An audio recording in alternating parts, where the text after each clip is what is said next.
sant yàlla di nuyu internautes yi ñuy seetaan yëpp mais ñu ngi sant yàlla bu baax parce que dugg nañ ci jàmm et boobu ba léegi ñu ngi ci jàmm yàlla na jàmm bi eggale réew mi yëpp nekk ci jàmm defe naa bi ñuy commencé gis ngeen rassemblement bi gën a mag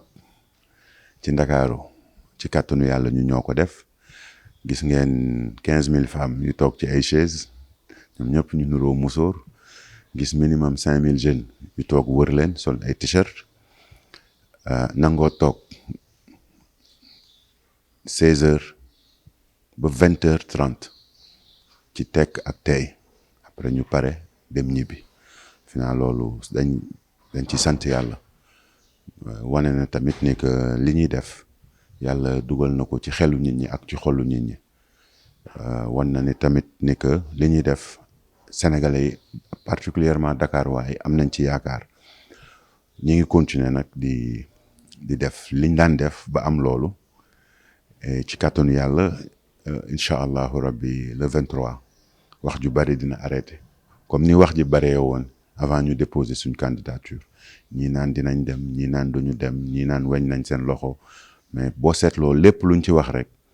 li ci kanam tuuti après day weddi la ñu waxoon. wax ju bari kay li koy arrêté mooy le 23 ñu jël ndam li ci Ndakaaru ak ci ay commune Dakar mu leer ci bopp ñëpp comme ça nag après ñu jublu ci liggéey bi.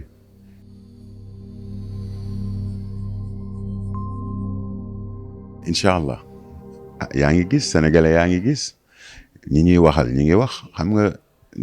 daf ci yéen da ngeen a créer ñaari ndakaaru réseaux sociaux yi ak journaux yi ak yenn wax yi am ndakaaru bii dund liy dëgg ñun ñooñu la ñuy waxal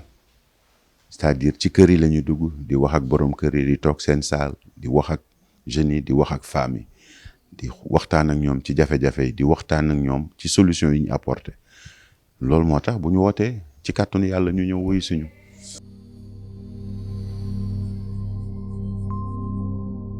seetal ku la ci neex rek nga taf ko mais man daal li ñu gis mooy que ñi ngi campagne ñi ñuy wuyu si ñi ci ëpp ci kàttanu yàlla ay jigéen lañ ak ay ndaw jàpp naa ni réew moo xam ne am nga jigéen ñi ak ndaw ñi wax dëgg yàlla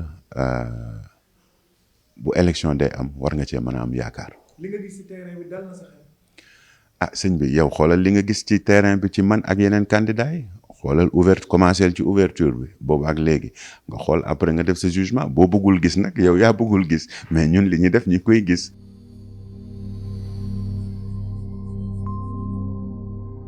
xam nga bu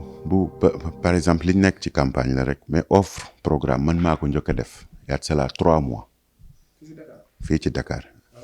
ñun biñ annoncé suñ candidature programme lañ njëkk a génne 9 points ak 27 sous-points ñuy wax programme yëpp di ko wax démb ak barkaati démb suñ programme dañu dem xool mais nag li xale yi di wax cin bokkul cafin defe naa bu ko doxal ko jotee dinañ xam ni bokkul mais programme bi pàcc boo jël mën nañ la wax ba ci biir nan lañ koy defee ak fan lañ koy defee boo jëlee exemple dégg naa ci kenn ci ñoom muy wax ni que oui on va améliorer la santé communautaire mais mënu la wax lan la parce que xamul problème yi seetal ki ko ci wax rek mais ci ñoom am na ku ci wax ni que oui dinañ améliorer situation sanitaire communautaire bi mais boo bëggee améliorer situation santé communautaire bi ca nga bokkoon ci ñi doon jiite Dakar ca améliorer woo ko juróom-ñaari at yi wala fukki at ak ñaari nga toog ba léegi nga ni que da nga koy améliorer loolu mooy premier problème bi. deuxième problème bi mooy il faut nga xam li ngay améliorer ñun suñ programme boo ci duggee mënuma lim l'hôpital yi nga xam ni yëpp mairie yi ñoo koy gérer mais dama lay jox benn exemple bi ñëw sama xel. suma urgence mairie bi moo koy lijjanti am na ay spécialités yu fa nekk am na gynécologie am na dentiste am na beneen bi am na dentiste am na li ñuy defee na la tuddati gynéco donc yooyu yi fa nekk ay privé ñoo jënd machine appareil yi indi ko di seddoo ak structure financière ñun boo duggee foofu dañ naan la maire Grand Yoff day alloué ci budget 2 milliards 5 yi muy am da ciy alloué 100 millions à 150 millions maintenant dans l'intercommunalité ville bi ñëw appuyer ko mu mat 250 millions 250 millions yooyu ñu def un programme ak un partenaire financier ak banque sur 5 ans donc première année bi dinañ jënd équipement yooyu yëpp mairie bi moom ko xam nga loolu ku gëstuwul doo ko xam nga dem Abass Ndao ñu def fa même chose nga dem ci district sanitaire yi nga xam ne ci mairie fu ci nekk am na luñ proposé li ñuy fay ñu ni dañ koy wàññi parce que bu mairie bi jëndee war nañ mën a supporter donc réorganiser complètement processus bi mairie bi intervenir ci santé boo demee ci wàllu soutenir jigéen ñi ak ndaw ñi je pense que ñun rek ñoo fi publier suñ programme site francophone bi gën a crédible en économie reprendre textuellement suñuy proposition di ko saluer ci économie sociale et solidaire parce que tout simplement dañu proposer réarticuler budget mairie Dakar daan ni dañuy jël 10 milliards yoo xam ni dañ koy jagleel ndaw ñi ak jigéen ñi chaque année ñu jël 10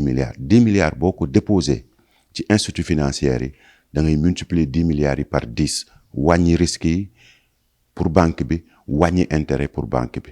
10 milliards boo ko déposé tu as 100 milliards par année 100 milliards sur 5 ans ça fait 500 milliards 500 milliards boo ko divisé par 2 mooy ci biir 5 ans yi di nga jàppale ndaw ñi pour à hauteur de 250 milliards jàppale jigéen ñi à hauteur de 250 milliards léegi xoolal 500 milliards nga dimbalee ko ay ndaw ak ay jigéen ci département de Dakar ndax dina am impact boo demee ci wàllu sport am na ci commune yoo xam ni ku la wax ni que mën na fa def stade waxu la dëgg parce que suuf su toll noonu amatu fa exemple bi ma lay jox mooy plateau même bu fekkee mairie bi day jënd ay kër mënul jënd amul moyen pour jënd lool wala dina metti lool boo xoolee carte plateau di nga gis ni que lycée Lamine Gueye fa la nekk des na espace ci ni ko ñiy def marketing sportif di tuddee naming la tudd mooy entreprise bu am tur bu bëgg a def tur ci Dakar la ñuy jox espace su Lamine Gueye bi mu tabax fa infrastructure sportive boo xam ni waa plateau dinañ ko mën a utiliser waa lycée Lamine Gueye dinañ ko mën a utiliser donc waxtaan rek lay doon ñu xam population commune bi kañ lañ koy utiliser ak lycée bi kañ la koy utiliser boo demee Grand Yoff nga gis marché bi ñu ñëpp xam nañ ni que xat na et def nañ proposition yu mel noonu ci marché yëpp marché bi xat na kër yi ko nekk amatul expropriation maire bi day ñëw jënd mu nekk titre mairie bi ñu aménager mën ko nantir régler problème mu encombrement bi proposition yu mel noonu lañ def boo demee Sandaga jafe-jafe bi fa am maire bi ak maire ville bi ak maire commune bi di xëccoo man ak Abdou Khadre d'accord nañ ak waa Sandaga ne que ci 100 jours incha allah ñu vider contentieux bi parce que amuñu problème ne que fii lay bokk fee lay bokk conciliation la ñuy dem waaw xam nga non parce que tout simplement maire bi fii la nekk maire bee nekk fee mu doon xëccoo moo tax ñu man ak Abdou Khadre AKG biñ toogee ak commerçant yi dama ni leen man ak moom duñ xëccoo li gën ci yéen la ñuy def ci 100 jours yu njëkk yi ci kattanu yàlla conciliation la ñuy dem démarrer travaux yi 6 mois ku nekk jëlaat sa cantine ñu réorganiser mais nag ñu réglementer xool encombrement bi nan lañ koy lijjante et je pense que li may wax ni volonté la volonté politique la et lu mën a nekk la donc ñun yoruñu programme yooyu nga xam ni da ngay dem copier Mambay fii copier Paul fële après ñëw toog ci télé bi rek di wër ay page wala yor sa iPad di lire wala naan dinaa def lii ñun pàcc boo bëgg mën nañ la wax fan la toll fan lañ koy yóbbu ak nan lañ ko fay yóbbee.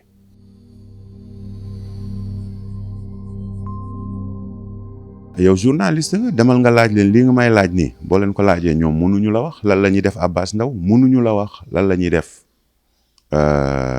urgence sama urgence mënuñu la ko non mais xooluma ko non xooluma seen programme mais non déedéet yow yaa jàppee ñenn ñi ay adversaire te duñ samay adversaire dañuy xëccoo ci dëgg c'est pas de l'adversité ah man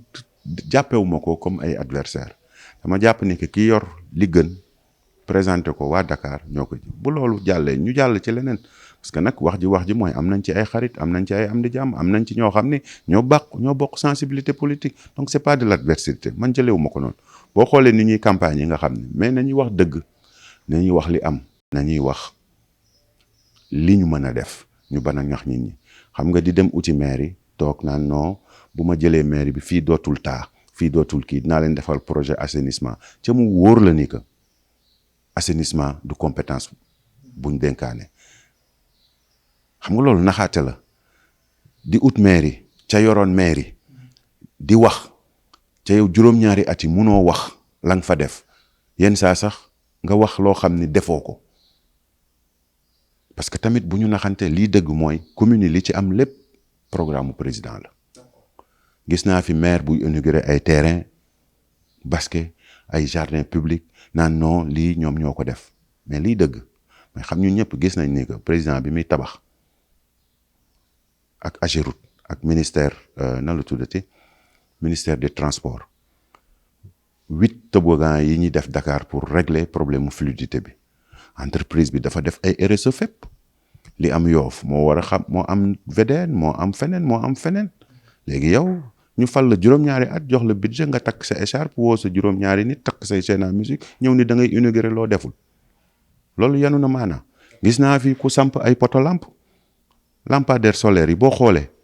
naan non maa éclairé fii fan lañ éclairé lampadaire solaire yi ñi mën a seetlu bi ngay gis Dakar moom ngay gis Fongolimbi moom ngay gis Ndar moom ngay gis fële président de la République moo amoon projet électrification rurale ñu gis ni que Dakar am na ci yenn zone yu am ay problème mu jël sama buntu kër am na du meeru Ngor moo ko fi def léegi tey li muy wax mooy non indi naa fi lampe ban lampe xaalisu meeri Ngor bi lu mu ci def boo jëlee pavage yi da ngay dem fële plateau mais ministère de l'urbanisme mooy développer benn projet ak Promoville ñuy pavé fenn di defar ay tali maire yi dañuy takk seen écharpe ñëw di inaugurer loolu mooy naxaate bi.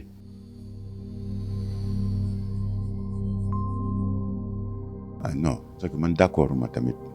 ngeen di wax yenn wax yi loolu moom sa wax la ay candidat de la diversion moom loolu yaa koy wax waaw déedéet man dégguma loolu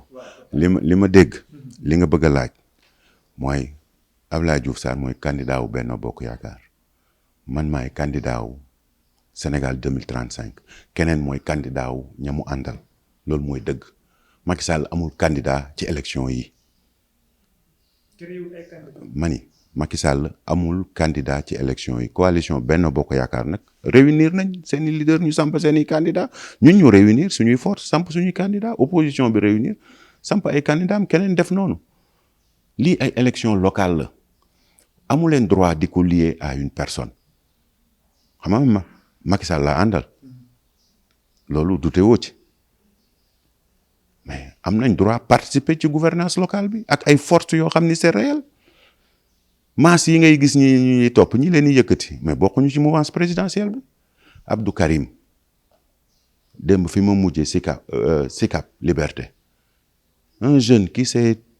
mobilisé pendant 10 ans yor vie associative u Sicap comme ni ci kaay nga ñëw parce que problème buñ am mu taxaw nga dem plateau Abdou Karim Gueye rakku Fadel Gueye est-ce que mës nga ko dégg ñu nommé ko fenn est-ce que mës na liggéey feneen fu dul yor ONGM di taxawu askanam bu dispensaire bi manqué rajo mu dem uti rajo bu gisee ay formation jox jeunes yi bu équipe bi amee problème mu jàpp ci bu famille soxlee financement mu dem seeti organisme internationaux yi ci ay relation indi tey mu bëgg a gérer commune Dakar Plateau ñu ni non parce que bokkul ci mouvance bi parce que bu bokkoon jënd carte de membre àndul ak opposition parce que nee na bu àndee ak opposition du liggéey léegi kooku yéen ngeen ni ay candidat de diversion la candidat de diversion dina Xaadim Rasoul dina lakk maire bi ci boppam yor am budget 12 milliards yëkkati 800 000 yóbbu fa candidat ki ngeen bëgg a tudde candidat de diversion yëkkati 1 million dem yóbbu fa kooku ngeen defee ni que askan ñooñu dañu am ancrage dañoo jariñ nit ñi seen gox mais buñ continuer ci même exemple bi mais depuis 20 ans mi ngi Dakar Plateau boo demee Cambérène nga jël un jeune comme Libaas depuis 10 ans problème bu fa am duñ seeti maire bi duñ seeti kenn moom la ñuy dem seeti mu ut ay pexe kooku tey bu woowee ñi nga def nit ñi duñ ñëw après nga bëgg leen yamale ci non coalition amul nit ñi seen gox moo leen yitteel.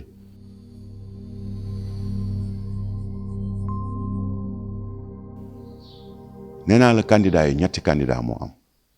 dégg naa am na kenn ku may reprendre mais moom ci la bokk ñett lañ opposition bi il faut les exclure parce que mënuñu def dara yoroon nañ fi ay mairie Dakar opposition moo ko yoroon yeneen communes yi fii nii yëpp ñoom ñoo ko gagné woon après ci diggante bi am na ñu ñëw am na ñu ñëw lan lañ fi def parce que ñi jotul la ñëw sax mais moyen wu mairie bi la ñuy jël di mobiliser ay milliers de jeunes di leen génne ci mbedd mi pour ñuy xeex ay 20e mandat ki 60e mandat ci loolu lañ jëm c'est-à-dire opposition ku ko dénk commune ñaari at yi ñu jëm parce que mënuñu ci dara ci kàttanu yàlla Macky Sall mooy doon président de la République ba 2024 yow nga jël mairie léegi commencé xeex lan ngay def ñaari at yi léegi population yi dañuy toog di la xaar ñaari at ngay jënd ay t-shirt di woote place de l'Obélisque place de l'Indépendance di ànd ak ay activistes naan non 20e mandat population yi la fal ñu leen commerçant yi ñu leen di jagg juuti seen marché yi amul lampe amul sécurité kenn balewu ko nga bàyyi fa loolu lépp dajale ay jeunes naan da ngay dem xeexi loolu mooy premier loolu moo tax opposition il faut les exclure majorité présidentielle bi Benno Bokk Yaakaar fii Dakar amu ci maire bu la mën a wax lii laa def avant de parler de programme mais waxal nit ñi li nga def yow ñu dénk la commune juróom-ñaari at chaque weer ñu jox la chaque année ñu jox la 3 milliards munoo wax ni que lii maa ko ci def bëgg ñu jox la Dakar waaw mais ban bilan yow demoo Yoff ban stade non mais ban stade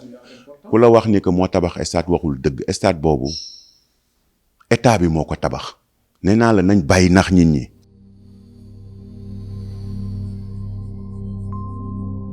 damal Yoff nga laajte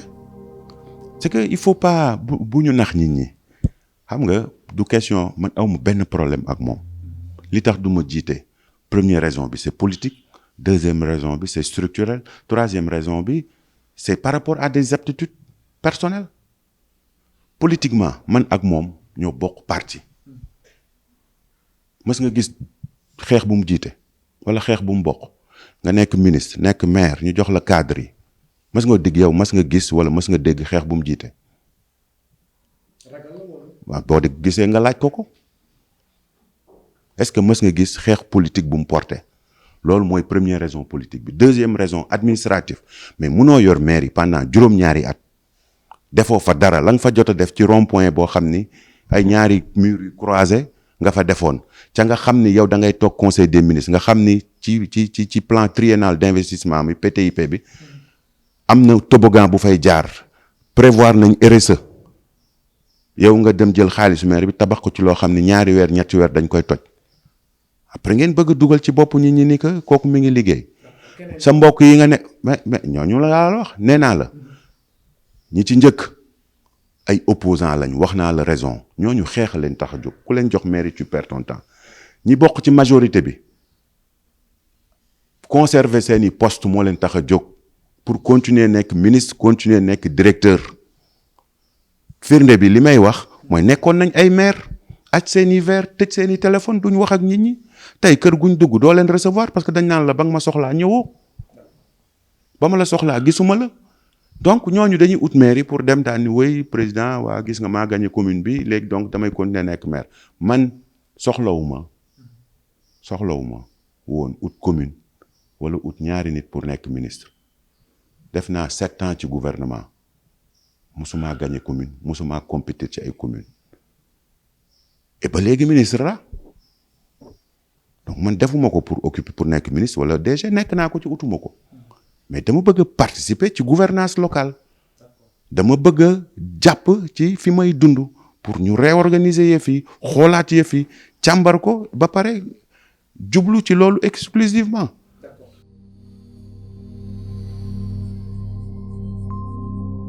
ban moo ci liste parallèle. liste boo xam ne jotul bénédiction du président. waaw mais defal ndànk c'est que c'est-à-dire bu leen indi ay laam-laamee ay jaxase liste parallèle mooy nga jël waa parti bi ñi bokk ci parti bi nga samp ay sa liste loolu mooy liste parallèle Moustapha Mbengue bokkul APR bokkul Benno Bokk Yaakaar Libaas bokkul APR bokkul Benno Bokk Yaakaar Fadel Gueye bokkul APR bokkul Benno Bokk Yaakaar si waa xaaral rek dinaa ñëw dinaa ci egsi dinaa ci wax egsi 15 candidats yi ñu samp yëpp kenn bokk ci mouvance présidentielle du d'accord nga waaw léegi liste ville de Dakar boo xoolee 55 yi man maa ci bokk APR man est-ce que man sama bopp est-ce que ku nangu naa lépp luñ def ñaari at ci ginnaaw tooguma ci télé ni ñi li ñuy def d'accorduma munuñu wax naa ko wala waxuma ko waaw man toog naa ci télé ma ni ci gouvernement bi am na ñu munul léegi nga def ni mën nañ ma tënk ci ay waxu lu benn nit di wax naan président bu ma bëggee wax man lay woo wax ak man li may wax ak moom du ma ko wax ci mbedd sama kilifa la est-ce que comprendre nga ku bëgg a xeexi turam nga dem xeexi turam mais nañ jël seede réew mi ni que ëppale wuñ ñu ci moom parce que xeexal ko bu masaan a jot et bu jotee et bu jotaatee ñun ñoo ci njëkk a taxaw.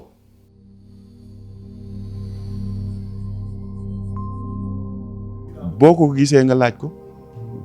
pourquoi may tontu ci loolu nee naa la léegi.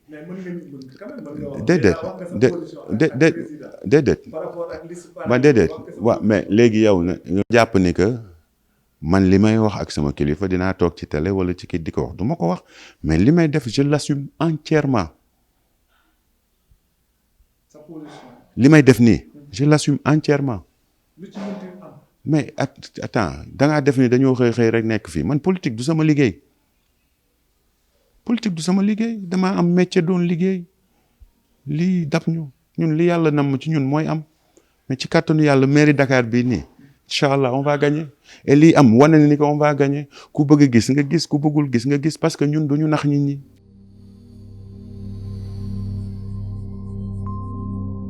violence ak fu mu mën a jóge que muy d'ordre physique wala verbal dañ koy ñaawlu et nekkuñu ci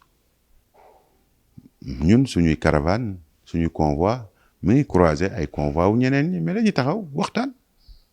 man barki dem Fass Colobane Gueule Tapée dama arrêté sama convoi parce que dama fekk maire bi ci kii yam dañu séq àddina dama wàcc dugg nuyu ko mon oncle na nga def ñu waxtaan mu encouragé ma encouragé ko ma taalaat samay oto dem wax ak suñuy nit damay dajeeg waaye yeew yi dañuy tooñante parce que loolu lañ séq mën nañ xëccoo ci jàmm nañ xëccoo ci programme nañ xëccoo ci nu mu rafete outil bi mën naa rafet en tout cas man jàppewuma leen ay adversaire ñoom ñëpp ñi nekk Benno Bokk Yaakaar ñi nekk opposition parce que démb dañ daan ànd et séq nañ loo xam ni wax dëgg yàlla mën na bañ a ñaaw ku ci gis li may def mu doon loo xam ni du dëgg nga toog ni Mambay mii da leen ni nax du dëgg bu ma amee lu ma tontu ma ñëw tontu ko mais quant à bon forme yi ñuy defee caravane nag moo bokkul man awma envie di bloquer circulation bi di empêcher ay milliers de personnes ñu ñibbi mu am ay évacuation médicale ay affaires yooyu ñun bu ñuy def suñ convoi oto yi dañ naan point de rencontre bi tey HLM la ñëpp dem ñi nekk HLM génn dajaloo ci benn point avec un dispositif léger sécurisé on se déplace on va sur point ñu def li ñu war a def demaat ci beneen point def li ñu war a def doo tànqal kenn doo tooñ kenn ñi nga war a waxal nga wax ko yëf yi du élection présidentielle mais yooyu du ma ci dugg parce que bu ma ci duggee dama leen di dimbale. waaw non du ma ci. waaw bon loolu ñi ko wax seen. waaw loolu ñi ko wax seen xalaat la parce que jàpp naa ni méngoowul parce que pour deux raisons opposition bi am na ñu jege ci ñoom ñëw ci ñun man samay liste am na ñu bokk opposition. samay liste am na ñu bokk société civile mouvance présidentielle bi regroupé wul force am yëpp dajaloowuñu moo tax ngay wax ay yenn wax liste parallèle donc ci lan ngay fondé wu pour ni que lii mooy opposition lii mooy bu fekkee yëf yi dafa jaxasoo moo tax ma ni la réalité locale la non man buñ ma ko indilee ma signé ko man commencé naa koy doxe maa ngi koy doxe ci kàttanu yàlla ca buñ ko indee ma signé ko kooku moom gis ko moo tee signé wu ma ko mais ni ñuy doxee bokkuñu ci loolu buñ indee ñeenti charte ñu signé ko dañ ko gisagul rek parce que ñi ngi continuer di def suñu liggéey ñi ngi mobiliser mais li ci ëpp solo mooy nañ fexe ba jàmm am parce que jàmm moo ñu jig jàmm moo gën ci ñun yee fitna amul njëriñ.